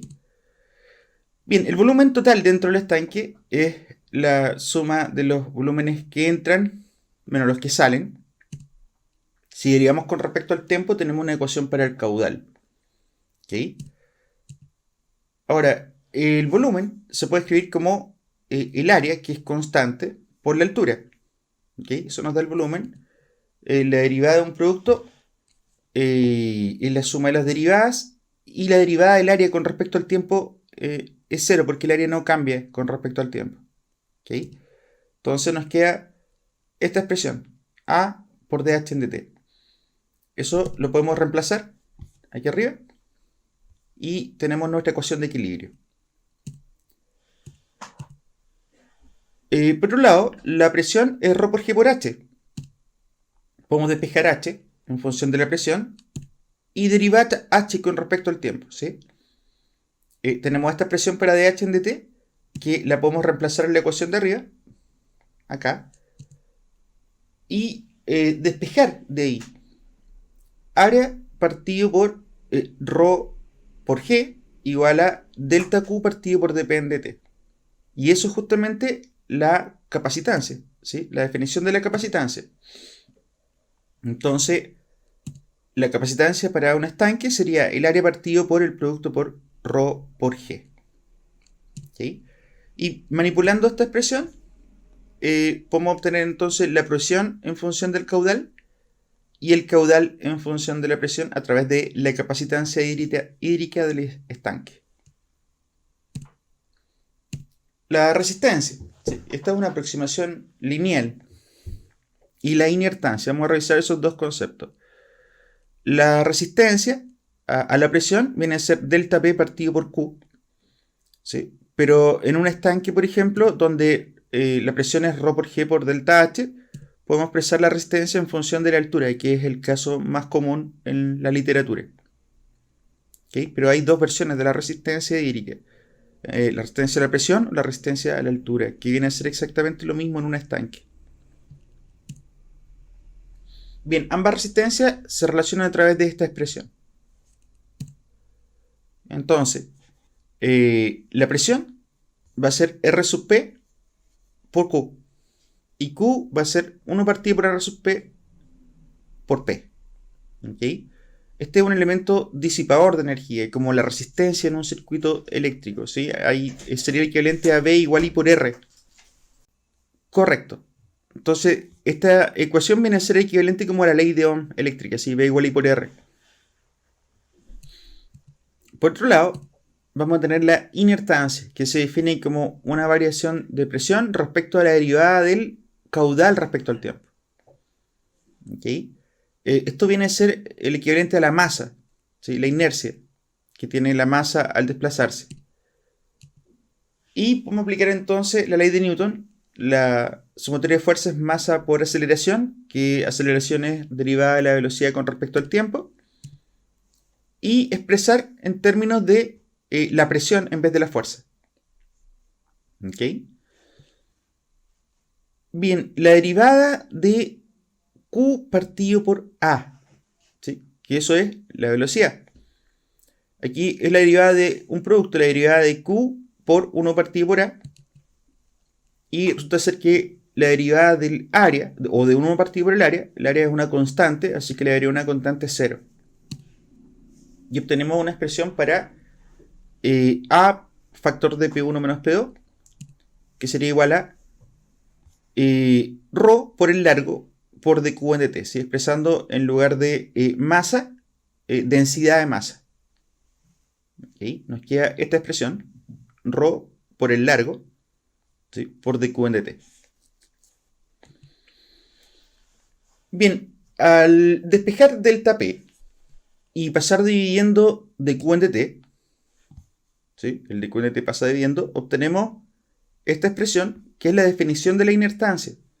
Entonces la inertancia vendría dado por esta expresión. Rho por el largo partido por el área. ¿Okay? Es un elemento almacenador de energía, igual que el estanque por la altura, ¿sí? Bien, aquí manipulando esta expresión, la definición de la inertancia, obtenemos la presión en función del caudal y el caudal en función de la presión. En resumen, tenemos las ecuaciones de los elementos para la capacitancia en función de la presión en el caudal, para la resistencia hídrica y para la inertancia. Bien, vamos a plantear las ecuaciones de equilibrio, que podemos plantearlas de dos formas, como A por la sumatoria, o sea, por la derivada de la altura respecto al tiempo, igual a la sumatoria de los caudales. Esa sería una forma. Y aquí Q es igual a H partido por la resistencia de la altura, ¿ok? Y la otra versión es C por depende T, igual a la sumatoria de los caudales, ¿sí? Ya que existe una relación entre H y P en un estanque, podemos pasar de P a H acá, pero esta sería la expresión más general. Y aquí sería la resistencia a la presión, que está definida como Q es igual a P partido por Rho sub P. ¿Cómo voy de aquí hasta acá? Bueno, reemplazo que P es Rho por G por H en un estanque y la capacitancia es A partido por Rho por G. Entonces puedo ir de esta expresión a esta expresión y de una resistencia a la otra a través de esta transformación. ¿Okay?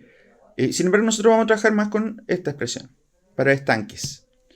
Vamos a ver un ejemplo de un modelo de un estanque que tiene una capacitancia hídrica y tiene una resistencia hídrica.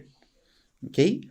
Entonces, aquí la ecuación de equilibrio, C por dP en dt, es igual a la sumatoria de los caudales.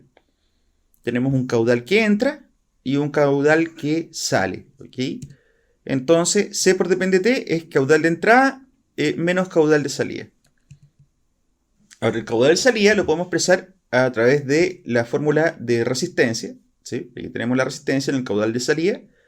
1 partido por Rho sub P por P. ¿Sí? O en otras palabras, P partido por Rho sub P. Arreglando, obtenemos una ecuación diferencial en función de la presión. Aquí la entrada es la presión y la salida, la entrada es el caudal y la variable salida es la presión. ¿Sí? Cuando resolvamos esta ecuación diferencial, vamos a ver cómo se comporta la presión para un determinado caudal de entrada. ¿Okay? Ahora, también lo podemos hacer por el otro lado, con las otras ecuaciones de equilibrio, A por dH en dt igual a la suma de los caudales. ¿Okay? Caudal de entrada menos caudal de salida. El caudal de salida ahora lo expresamos como resistencia a la altura. ¿Okay? Reemplazamos ahí, donde está el caudal de salida, y obtenemos esta ecuación diferencial. Aquí la variable de entrada es el caudal, Q sub I, y la variable de salida es la altura. Esa es la variable que vamos a observar al resolver esta ecuación diferencial. Bien, yo puedo ir de esta ecuación a la otra. Aplicando lo que sabemos, capacitancia es A partido por Rho por G. Y dado que en un estanque P es Rho por G por H, puedo reemplazar y obtener una expresión, haciendo el cambio de resistencia, que es equivalente, exactamente equivalente a la que obtuvimos por la otra ecuación de equilibrio. ¿Sí? O sea, puedo ir de un lado hacia el otro sin ningún problema. Bien, veamos un ejemplo más sofisticado. Aquí tenemos dos estanques comunicados a través de esto que está representado, la válvula que está representada como una resistencia R1 y una válvula de salida que está representada como una resistencia R2. ¿Sí? Ambos estanques tienen capacitancias C1 y C2. Tenemos un caudal de entrada y un caudal de salida. Y queremos expresar una variable de salida en función de la variable de entrada. Bien, ahí es la ecuación diferencial que relaciona la entrada Q con la salida Q2. ¿Okay? Bien, tenemos para el estanque C2 la expresión para Q2. ¿Sí? La reemplazamos acá. Y obtenemos... antes despejamos aquí H2. y derivamos con respecto al tiempo. ¿Sí? Despejamos H2 y derivamos con respecto al tiempo. Y ahora H2 de H en dt lo podemos reemplazar acá. Y nos queda esta expresión. ¿Okay? Por otro lado, para el estanque 1 también tenemos, pero aquí Q1 va a ser la diferencia de alturas entre H1 y H2 partido por R. ¿Okay? Eso es lo que estaríamos viendo a través de esta resistencia, una diferencia de alturas, ¿sí? H1 menos H2. Porque eso va a depender de la presión que está siendo ejercida en la resistencia. Y la capacitancia, que también va a depender de caudal de entrada menos caudal de salida del estanque 1. ¿Okay? Bien, despejamos H1 en esta expresión y derivamos con respecto al tiempo. Y obtenemos una expresión para dH1 en dt, que la podemos reemplazar acá. Antes reemplazamos acá dH2 en dt, que lo tenemos. Tenemos esta expresión. Y ahora sí, vamos a reemplazar dH1 en dt aquí arriba, obteniendo esta ecuación diferencial. Y tenemos entonces dos ecuaciones diferenciales, una para el estanque 1 y otra para el estanque 2. Tomamos estas dos ecuaciones diferenciales, las arreglamos un poquito y reemplazo Q1, ¿sí?, de la ecuación diferencial 2, de aquí, Q1, lo reemplazo en la ecuación diferencial del estanque 1. Aquí y aquí. Y obtengo la ecuación diferencial que relaciona caudal de entrada con Q2 de salida. ¿Sí? El Q2 de acá.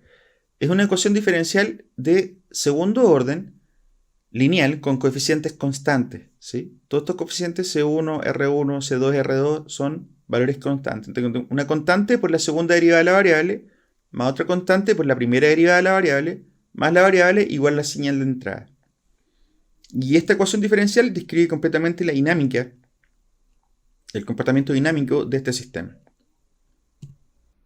Ok, vamos a ver ahora el modelado de un sistema híbrido, un sistema electromecánico, ¿sí?, que consiste en un motor de corriente continua de excitación independiente conectado a una carga de inercia JL y roce de sub L. ¿Okay? En el circuito de la armadura tenemos ahí la resistencia de la armadura, la inductancia y dispersión de la armadura, la tensión interna generada, ¿sí?, la FEM, la tensión de alimentación y la corriente de la armadura. ¿Okay? Ahora, el torque eléctrico va a estar relacionado con el producto de las dos corrientes, la corriente de campo y la corriente de la armadura a través de una constante. ¿Okay? Así que eso es una relación no lineal, el producto de dos variables. Pero vamos a suponer que la corriente de campo es constante, ¿sí?, que es una suposición razonable. Ahora, el torque eléctrico lo podemos escribir simplemente como una constante de la máquina por la corriente de la armadura. Ahora, la tensión interna generada, E sub F, también es una constante por la velocidad de la máquina. ¿Okay? Entonces, estas dos constantes son parámetros de la máquina. Vamos a escribir la ecuación mecánica. La sumatoria de los torques es igual a la inercia por la aceleración angular. ¿Sí? Esto es equivalente a la sumatoria de las fuerzas igual a la masa por la aceleración. Y aquí la aceleración angular la podemos escribir como la segunda derivada de la posición. Y la sumatoria de los torques, hay dos torques, el torque eléctrico generado y el torque de roce. ¿Okay? El torque que supone el movimiento.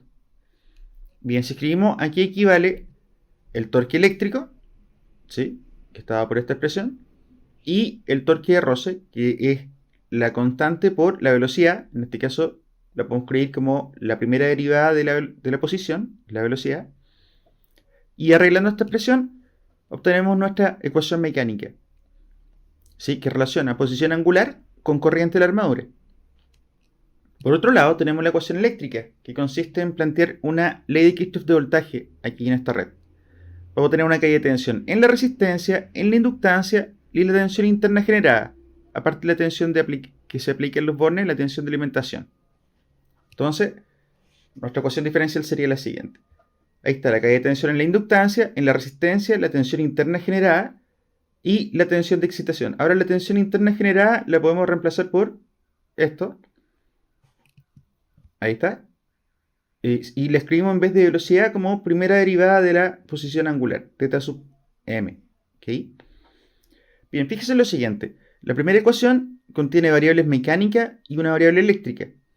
Y la segunda ecuación contiene variables eléctricas y también una variable mecánica. Son ecuaciones diferenciales que están acopladas, que en conjunto forman un sistema de ecuaciones diferenciales.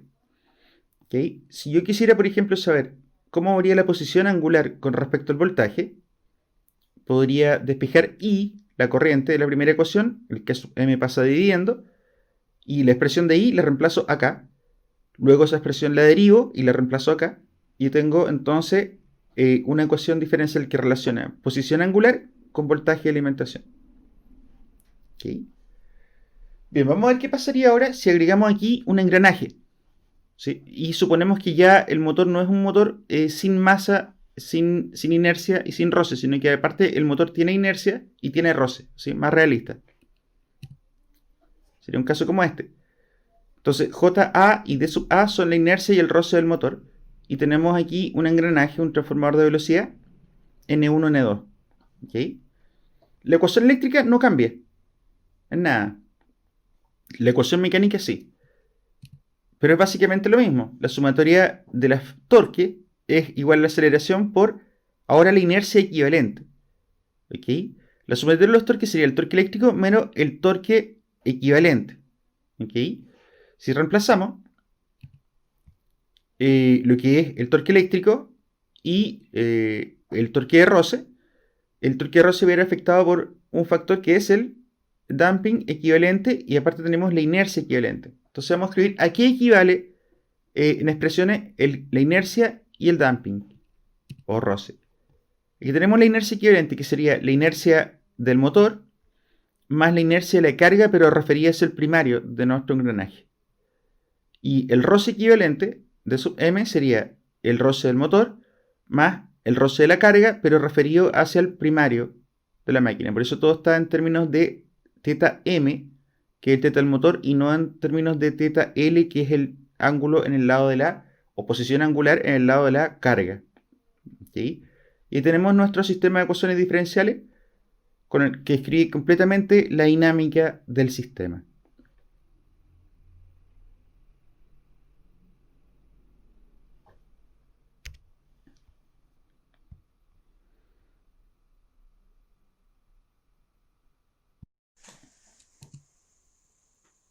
Linearización de sistemas no lineales. Bien, a fin de poder obtener un modelo matemático lineal para un sistema no lineal, suponemos que las variables solo se desvían ligeramente de alguna condición de operación. ¿Sí? Considere un sistema cuya entrada es x de t y cuya salida es y de t. Entonces, la relación entre y de t y x de t se obtiene como una función matemática. ¿Okay? Y es igual a f de x. Si la condición de operación normal corresponde a un punto de operación x0, y0, ¿sí? La ecuación anterior se expande en series de Taylor alrededor de este punto del modo siguiente. ¿Sí? Entonces sabemos que cualquier función se puede desarrollar en series de Taylor en torno a un punto de operación, en este caso x0. ¿Qué hacemos con esta serie? Porque esta es una serie infinita, ¿sí? Una serie de potencia. Despreciamos todos los términos superiores y nos quedamos solamente con los primeros términos de la serie. ¿Okay? Y esto es una ecuación de una recta, ¿okay? Donde K va a ser la pendiente de la recta. ¿Okay? Y I0 es la función evaluada en x0. O sea, si tengo x0, la evalúo la función y obtengo el i0, ¿okay? Que es este valor de acá. El x0 y el i0 son el punto de operación. ¿Cómo obtengo k? K, como es la pendiente, es la derivada de la función f de x evaluada en x0, el punto de operación. ¿Okay? Bien, entonces yo previamente tengo que conocer el punto de operación. Y una vez que conozco el punto de operación, puedo obtener i sub 0 y la pendiente, y entonces obtener una ecuación de la recta que equivale a la función en ese punto. De esta forma. Entonces tengo una función no lineal y en un punto determinado yo encuentro la recta tangente a ese punto. ¿Sí? Eso es lo que estamos encontrando. Y entonces puedo predecir lo que va a ocurrir en la recta tangente en lugar de predecir lo que va a ocurrir en la curva. ¿Okay? Es una aproximación porque si nos desviamos mucho, lo que predice la recta y lo que predice la curva son muy distintos. ¿Sí? Hacia arriba y hacia abajo. Pero si la perturbación es de pequeña señal, entonces a través de la recta podemos predecir lo que estaría pasando con el sistema no lineal. ¿Okay? Bien, y en esta cuestión de la recta ya sabemos que el I0 se determina como la función evaluada en X0 y la pendiente K se determina como la derivada de la función evaluada en X0. Ejemplo. Considera la siguiente función no lineal. Y es igual a coseno de x, una función no lineal. Y me piden hallar la aproximación lineal en torno a x sub 0 igual 0. ¿Okay? Para escribir la ecuación lineal que se aproxima a la función coseno de x en ese punto. Entonces, obtenemos y sub 0 como la función evaluada en x sub 0. ¿Sí? Coseno de 0 es 1. Eso me da y sub 0. Y por otro lado, derivamos la función, la derivada del coseno es menos seno, y al evaluarla en x sub 0, que es igual a 0, menos seno de 0 es 0. ¿Okay? Así es que tenemos todo ahora para reemplazar. Ahí está el y sub 0, ahí está la pendiente, que nos dio 0, y ahí está el x sub 0, que vale 0. O sea, una constante, 1. ¿Okay? Bien, otro ejemplo. Y es igual a x cuadrado. Me piden hallar una aproximación lineal de esta función no lineal en torno a x y x sub 0 igual 5.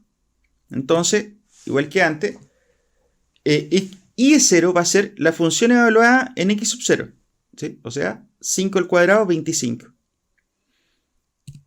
Y la pendiente va a ser la derivada de la función, la derivada de x cuadrado es 2x, evaluada en x sub 0 igual 5. Eso me da 10. ¿Ok? Bien, tengo y sub 0, tengo x sub 0 y tengo la pendiente, reemplazo y obtengo la ecuación de la recta que aproxima linealmente a nuestra función no lineal. ¿Ok? Vamos a aplicarlo ahora a un sistema físico, en este caso un sistema de control de nivel de líquido. ¿Ok?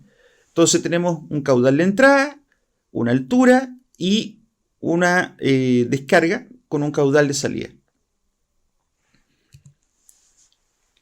La energía cinética del fluido tiene que ser igual a la energía potencial del fluido, ¿sí? O sea, la energía que está saliendo aquí, que es energía cinética, el fluido en movimiento, tiene que ser igual a la energía potencial gravitatoria, debido a la altura, del fluido. ¿Okay? Bien, de estas dos ecuaciones despejamos la velocidad. Y nos da que es raíz de 2 por g por h. Por otro lado, el caudal de salida va a ser el área de la apertura por la velocidad a la que el fluido sale. ¿Okay? Bien, entonces, de acuerdo a la ecuación de Torricelli, esto debe corregirse por un factor que se llama factor de descarga, que depende de cómo es la forma de la boquilla de apertura. ¿Okay? De esa forma. Por ejemplo, aquí tenemos algunos factores de descarga, 0,98, 0,51, entre 0,45 y 0,5 son valores de factor de descarga. ¿Okay? Es un factor empírico. Luego, ya que tengo la velocidad involucrada en ambas expresiones, reemplazo velocidad en la ecuación de Torricelli y obtengo una expresión para el caudal en función de la altura. ¿Okay? Lo que observamos aquí es que esta es una expresión no lineal. La relación entre el caudal y la altura es no lineal porque hay una función no lineal, que es la raíz cuadrada de h. ¿Sí?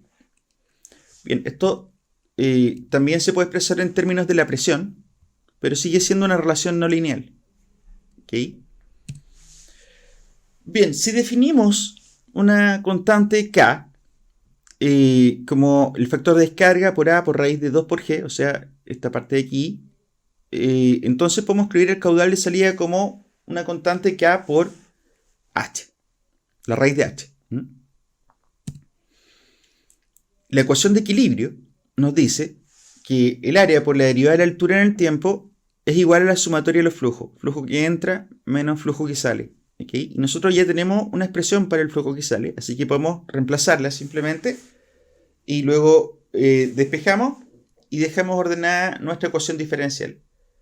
Como contiene la derivada de la variable y una función no lineal de la variable, entonces se trata de una ecuación diferencial no lineal. Vamos a proceder entonces a linealizar esta función, que es la función no lineal. ¿Okay?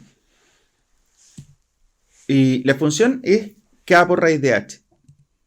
Y lo que queremos obtener es una aproximación en la forma de una ecuación de la recta en torno al punto de operación. ¿Okay? Bien, el punto de operación va a ser lo que aquí hemos llamado Q barra y H barra. ¿Sí? O si usted quiere, el Q estable y el H estable. ¿Sí? Es un valor en el cual se encuentra actualmente el nivel de fluido. Entonces, si graficamos altura versus caudal, lo que obtenemos para el caudal de salida, para esta función, lo que obtenemos es que por aquí en algún punto de esta parábola, pues una parábola, va a haber un punto de operación en donde vamos a obtener una recta. ¿Ok? Entonces, seguimos el procedimiento. Para obtener la pendiente es la derivada de la función evaluada en el punto de operación h barra. ¿Ok? Derivamos y evaluamos en h barra y obtenemos la pendiente, que sería esto. Luego, para obtener el I sub 0, que para nosotros viene a ser el Q sub 0, ¿okay? El punto de equilibrio, evaluamos la función en h barra. Y eso nos da que el Q barra es K por raíz de H. ¿Sí? Recordemos entonces que este I sub 0 de nuestra ecuación de la recta viene a ser el valor de Q acá. Ahora tenemos una expresión que relaciona el Q barra con el H barra. Pero hay que recordar que estos son constantes. ¿Sí? Son dos valores fijos, constantes. Bien, reemplazamos en nuestra ecuación de la recta el caudal de salida, que no sería nuestra función, va a ser igual al Q barra, ¿sí? El Q de equilibrio, más la pendiente por H menos el H barra. ¿Ok? Y reemplazamos lo que tenemos. Ahí está la pendiente. Y tenemos una expresión lineal entonces ahora para el caudal en torno al punto de operación QH. ¿Ok? Ahora, recordamos que el caudal de salida, que es esta expresión de acá, entonces aquí está no lineal, lo que vamos a hacer es reemplazar la expresión. Aquí estamos viendo la ecuación de la recta. ¿Okay? Esta sería la ecuación de esta recta, que corta acá en menos h. ¿Okay? Eso quiere decir que si usted hace q igual 0 y despeja h, le va a dar que es menos h. Bien, podemos entonces reemplazar la expresión del caudal de salida, aquí donde teníamos nuestra expresión del caudal de salida no lineal. Este caudal de salida no lineal lo reemplazamos por este caudal de salida linealizado. Y obtenemos la siguiente ecuación diferencial. ¿Okay? Correcto. ¿Qué vamos a hacer con esta ecuación diferencial? La vamos a arreglar. Vamos a pasar el Q barra hacia el otro lado. Y ahora es donde comenzamos a hacer el análisis de pequeña señal. ¿Sí? Hasta ahora no hemos incluido las desviaciones de pequeña señal en las variables, que van a ser, corresponden a pequeños incrementos de h y de q en torno al punto de operación. ¿Okay? Entonces, para este eje, el eje de pequeña señal, donde está el caudal Q minúscula y la altura h minúscula, es ahí donde se mueven las variables de pequeña señal. ¿Okay? Bien, ¿cómo dejamos esta ecuación diferencial expresada en términos de variable de pequeña señal? Utilizamos estas relaciones. Ahí está QI, H, Q sub 0. Y podemos despejar QI para poder hacer el reemplazo aquí. H minúscula, para poder reemplazarlo acá. Y el H, que queda en función de variable pequeña señal, lo podemos reemplazar aquí para derivarlo. ¿Sí? Reemplazando, nos queda esta expresión. Aquí nos queda la derivada de una suma. ¿Sí? Entonces, la derivada de una suma es la suma de las derivadas. Y recordamos que h barra viene a ser un punto que es aproximadamente constante. Entonces, la derivada de h barra con respecto al tiempo es aproximadamente 0. Y nos queda esta ecuación diferencial, pero ahora esta ecuación diferencial ya está en términos de variable de pequeña señal. ¿Sí? La traducimos de este eje coordenado al eje coordenada pequeñito que vemos acá. Bien, si consideramos además que habíamos calculado que Q barra es K por raíz de H barra, podemos despejar K y reemplazarlo acá. ¿Sí? Reemplazarlo aquí. ¿Y qué obtenemos? Esta ecuación diferencial en términos de variable pequeña señal. Y observe lo siguiente, lo que queda multiplicando al H minúscula en el segundo término de la ecuación, acá, viene a ser acá en el gráfico esta pendiente. ¿Sí? Tenemos un triángulo rectángulo, para calcular la pendiente sería h menos h, eso es 2h, y el eje x sería q barra. Entonces, esta pendiente sería 2h partido por q barra. Y aquí vemos justamente el inverso. ¿Sí? A esa pendiente es lo que nosotros le vamos a llamar aproximación lineal de la resistencia en flujo turbulento, que va a ser 2 por h barra partido por q barra. Y por otro lado,